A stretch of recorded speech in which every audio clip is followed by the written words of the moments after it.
My name is Natalie Field. I have just been announced as the brand ambassador for Photon Studio Lighting, which I'm very excited about.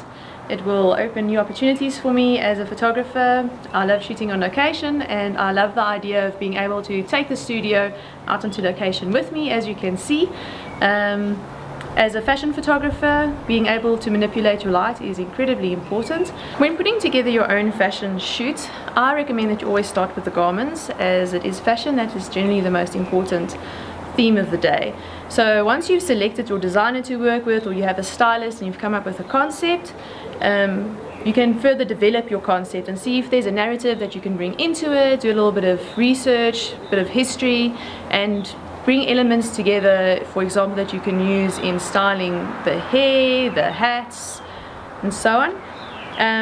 From there, location is pretty important. You want to find something that's going to have the right light at the right time of day. Also go and visit it at that time of day to see what your planning is. Plan very carefully so that when you arrive you know exactly where you want to go, what you're going to shoot where, so that you are not all thumbs and fingers. So I see myself more as an image maker rather than just an image taker. When I'm out on my daily excursions, I'm always looking for new locations to photograph, and then I want to bring something to that. We want to use it to tell a narrative, and for me fashion photography is the perfect way of doing that. It's a team effort, so obviously you need your makeup artist and your hairdressers, set designers, and many assistants, as many as possible. Working closely with the designers to really capture the clothing and the way that they've intended the mood of the clothing to be as well. The concept for today's shoot is the Mad Scientist, which is inspired by natural sciences, and it is a little bit quirky.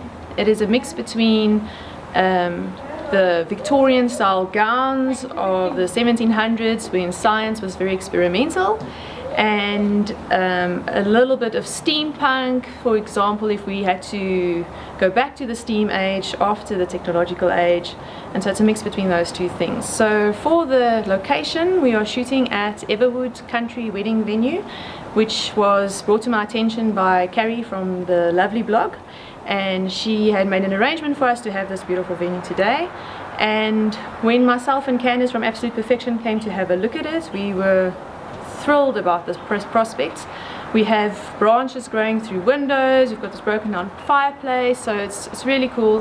Got lots of different photo opportunities which we were exploring. For the theme, and to really bring out a little bit of natural history, we've gone to lengths at getting some props like skulls and skeletons, and we have little microscopes and open light bulbs and things like that. And then obviously the garments, being a fashion photo shoot, would be the most important aspect.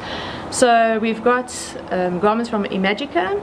They specialize in very creative Victorian inspired gowns. And then we also have garments from Burgundy Fly, who work with a range of different designers. And for me, those garments have a Victorian feel, but maybe slightly more to the side that the males of the time of the 1700s would have been wearing. And we're going for a bit of a hydrogynous look with that as well. For the scene that I'm standing in, I've chosen to work with two studio lights. We've got a snoot light modifier on the one, which we were using against the background to give a little bit of a Hollywood lighting to the scene, and then the softbox for a nice soft even light on the model's face and on the garments as well. I love shooting fashion for the folds and the fabric. That's really what I love to capture, and so you'll see that I always choose garments that have a lot of fabric in them, that have beautiful textures in them as well. And it gives me an opportunity to bring creatives together and to give an idea and let them spin off that idea and come up with their own concepts, and everybody brings a little bit of themselves to the table.